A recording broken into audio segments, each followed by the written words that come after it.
आपने big boss और नागिन में रश्मि देसाई को तो जरूर देखा होगा, लेकिन क्या आप रश्मि का असली सच जानते हैं? RRR फिल्म के दोनों हीरोज की दोस्ती तो आपने देख ली, लेकिन क्या आप इनकी दुश्मनी के बारे में जानते हैं? और दुबई के बनाए ये आलीशान आइसलैंड से आज वीरान क्यों पड़े हैं, जानेंगे वीडियो के आखिर में। नंबर 9। रश्मि देसाई का नाम तो आप सभी ने सुना ही होगा और सिल्वर स्क्रीन पर धमाल मचाने वाली रश्मि की लाइफ से जुड़े कुछ ऐसे किस्से आज हम आपको बताएंगे जिनके बारे में आपने शायद ही पहले कभी सुना होगा। रश्मि का जन्म असम में हुआ। उनके जन्म के कुछ टाइम बाद ही उनके माता पिता अलग हो गए और रश्मि अपनी माँ के साथ रहने लगी। जब रश्मि 10 साल की हुई तो उनके पिता की मौत हो गई और रश्मि की माँ उन्हें लेके मुंबई चली गई, जहां से रश्मि ने अपनी पढ़ाई पूरी की। आर्थिक तंगी के चलते रश्मि ने काफी कम उम्र में भी काम करना शुरू कर दिया। अपने करियर की शुरुआत टाइम में रश्मि ने भोजपुरी और बी ग्रेड फिल्मों में काम किया, फिर उन्होंने सिल्वर स्क्रीन का रुख किया। 2008 में आए उनके सीरियल उतरन ने उनकी जिंदगी को बदल कर रख दिया। ये उनकी जिंदगी का वो दौर था जब वे सिल्वर स्क्रीन की टॉप एक्ट्रेस थी।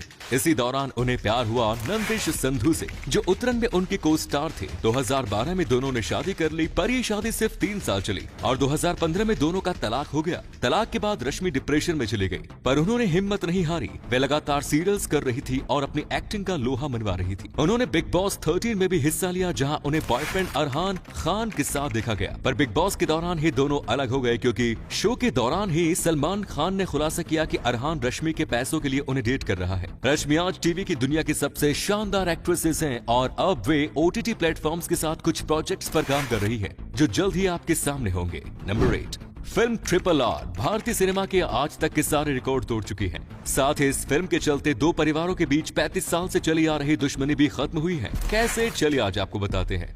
फिल्म में जूनियर NTR और रामचरण लीड रोल में हैं और दोनों की जोड़ी की एक्टिंग को लोग कितना पसंद कर रहे हैं, इसका अंदाजा आप फिल्म की कमाई को देखकर लगा सकते हैं। जूनियर NTR और रामचरण का परिवार पिछले 35 सालों से एक दूसरे से दूरियां बनाए हुए हैं, पर जब SS राजामौली इस फिल्म का ऑफर लेके दोनों एक्टर्स के पास गए तो दोनों ने फिल्म का हिस्सा बनने के लिए हामी भर दी, क्योंकि वे जानते थे कि राजामौली की फिल्म बॉक्स ऑफिस पर क्या कमाल करती है। फिल्म में दोनों एक्टर्स के साथ काम करने को दोनों के परिवार वालों ने भी सपोर्ट किया। वही फिल्म में साथ काम करके दोनों एक्टर्स में गहरी दोस्ती हो गई, जो फिल्म के प्रमोशन के दौरान दिखाई भी दी। फिल्म के प्रमोशन के दौरान दोनों एक्टर्स एक दूसरे की बड़ाई करते नहीं थक रहे हैं और ऐसे इंडियन बॉक्स ऑफिस के अभी तक के सारे रिकॉर्ड तोड़ने वाली इस फिल्म ने दोनों एक्टर्स के परिवार की पुरानी दुश्मनी भी खत्म कर दी। नंबर 7। आपने आज तक कई कूल मशीन्स देखी होंगी, पर आज हम आपको एक ऐसी मशीन दिखाने जा रहे हैं जो कांच की बोतल को पलक झपकते ही मिट्टी बना देती है। वीडियो में दिख रही इस मशीन को DB एक्सपोर्ट बीयर ने न्यूजीलैंड के बीचेस पर इंस्टॉल किया है। यह मशीन कुछ इस तरीके से बीयर की बोतल्स को मिट्टी में बदल देती है, जिसे बाद में बीचेस पर डाल दिया जाता है। ये न्यूजीलैंड के बीचेस को बचाने की एक मुहिम के तहत किया जा रहा है, क्योंकि वहां बीचेस की मिट्टी को कंस्ट्रक्शन के कामों में इस्तेमाल किया जाता है, जिसके चलते बीचेस बर्बाद हो रहे हैं और इसी चीज को रोकने के लिए बीचेस के पास इन बीयर क्रशिंग मशीन को लगाया जा रहा है। नंबर 6। आपने आज तक कई बड़े छोटे वाटरफॉल देखे होंगे, पर आज हम आपको एक ऐसा वाटरफॉल दिखाएंगे जिसे दुनिया का सबसे खूबसूरत वाटरफॉल कहा जाता है। हम बात कर रहे हैं इग्वाजू वाटरफॉल की। ब्राजील और अर्जेंटीना के बॉर्डर्स के बीच मौजूद इस वाटरफॉल की लंबाई है 3 किलोमीटर, जो कि 275 अलग अलग छोटे झरनों से मिलकर बना है, जिनकी ऊंचाई 60 मीटर से 82 मीटर के बीच है। क्लियर पानी और हरे भरे किनारों की वजह से इस वाटरफॉल को दुनिया का सबसे खूबसूरत वाटरफॉल होने का टाइटल हासिल है, जैसा आप इस वीडियो में देख सकते हैं। नंबर 5। हर व्यक्ति चाहता है कि अगर वो अपनी जमीन बेचे तो उसे उसके लिए मोटी रकम मिले, पर झुग्गी वाले इलाकों में ऐसा नहीं होता, क्योंकि लोग वहां जमीन लेना पसंद नहीं करते। पर जॉर्जिया में 2019 में कुछ ऐसा हुआ कि उसका झुग्गियों का इलाका भी करोड़ों में खरीदा गया। 2019 में एक दिन अचानक जॉर्जिया पर एक मेटेओराइट गिरा और जिस इलाके में वो मेटेओराइट गिरा वहां गरीब लोग रहा करते थे।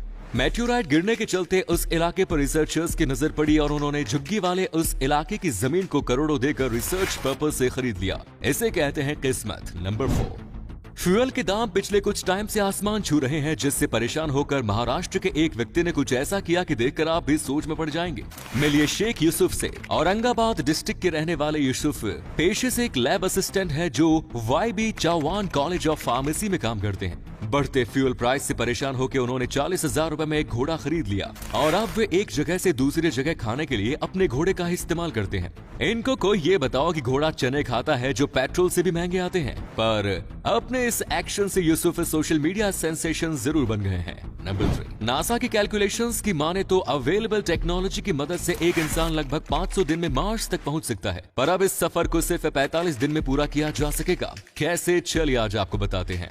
हाल ही में कनाडा की मैकगिल यूनिवर्सिटी के इंजीनियर्स ने दावा किया है कि उन्होंने लेजर थर्मल प्रोपल्शन टेक्नोलॉजी को डेवलप किया है। इस टेक्नोलॉजी में लेजर्स की मदद से हाइड्रोजन फ्यूल को हीट किया जाएगा, जिसकी वजह से एक स्पेसक्राफ्ट 45 दिनों में धरती से मार्स तक का सफर तय कर पाएगा। हालांकि अभी ये टेक्नोलॉजी टेस्टिंग फेज में है, पर अगर ये सक्सेसफुल होती है तो इंसान जल्द ही मार्स पर जा पाएंगे। और अगले फैक्ट पर जाने से पहले इस फोटो को ध्यान से देखो और बताओ कि आपको कौन सी हीरोइन दिख रही है। इससे पता चलेगा कि आपकी आंखें और आपका दिमाग कितना तेज है। आपको मिलते हैं 3 सेकंड।